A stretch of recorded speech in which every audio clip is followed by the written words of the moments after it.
Assalamualaikum dear students, you all are welcomed in Aspire online classes।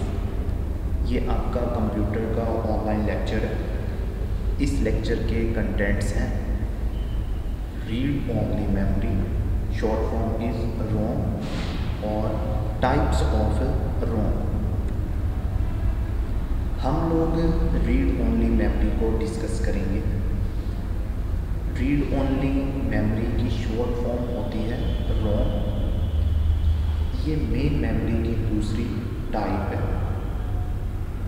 ये जो read only memory है, इसके अंदर डाटा और इंस्ट्रक्शंस को परमानेंटली स्टोर किया जाता है। रीड ओनली मेमोरी में ऐसा डाटा और इंस्ट्रक्शन स्टोर होती है जो कि कंप्यूटर सिस्टम को यूज़ करने के लिए, कंप्यूटर सिस्टम को ऑपरेट करने के लिए प्रिपेयर करती है। हमारे कंप्यूटर सिस्टम, हम जब कंप्यूटर सिस्टम को ऑन करते हैं तो इसमें शुरू में बूटिंग प्रोसेस होता है। यानी कि जब हम कंप्यूटर सिस्टम को ऑन करते हैं उस वक़्त से लेके जब तक हम पासवर्ड एंटर नहीं करते तब तक एक प्रोसेस होता है। उस प्रोसेस को कहा जाता है बूटिंग प्रोसेस। उस बूटिंग प्रोसेस के दौरान रीड ओनली मेमोरी के ऊपर जो इंस्ट्रक्शंस मौजूद होती हैं उनको कंप्यूटर सिस्टम की मेमोरी में लोड किया जाता है ताकि कंप्यूटर सिस्टम को हम इस्तेमाल कर सकें। ये जो रीड ओनली मेमोरी है, ये एक नॉन वोलेटाइल मेमोरी है। नॉन वोलेटाइल से मुराद ये है कि रीड ओनली मेमोरी के ऊपर जो कंटेंट्स लिखे हुए होते हैं, आप कंप्यूटर सिस्टम को ऑफ भी कर दें, शट डाउन भी कर दें, तो वो अपनी जगह पे स्टोर रहते हैं। रैम के कंटेंट्स की तरह से उनको रिमूव, वेस्ट नहीं किया जाता। रैम को खाली करवा लिया जाता है कंप्यूटर को बंद करने के बाद, जबकि रीड ओनली मेमोरी के जो कंटेंट्स हैं वो अपनी जगह पे मौजूद रहते हैं और इसको रोम को खाली नहीं करवाया जाता।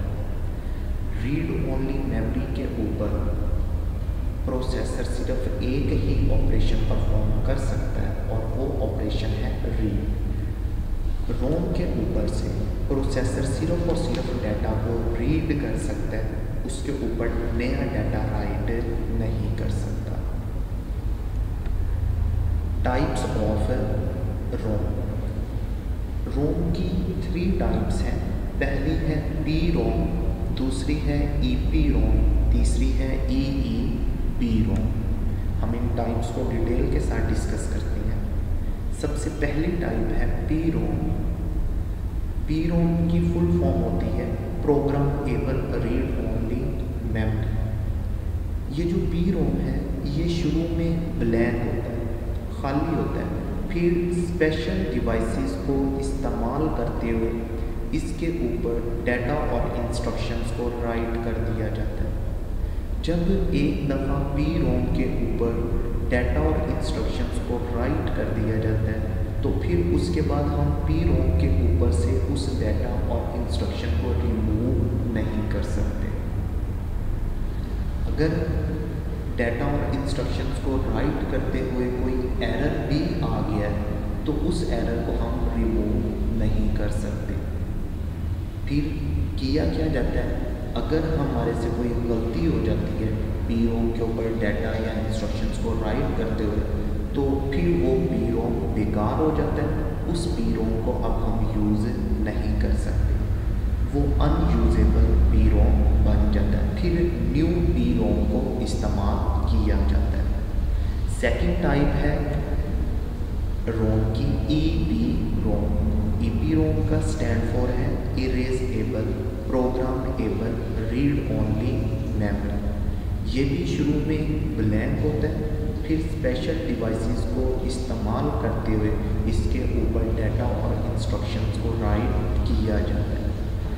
लेकिन ये पी रोम से इसलिए डिफरेंट है क्योंकि ये जो ईपी रोम है इसके ऊपर जो डाटा और इंस्ट्रक्शंस राइट की होती हैं उन डाटा और इंस्ट्रक्शंस को अल्ट्रा वायलेट रेज के ज़रिए से इरेज किया जा सकता है।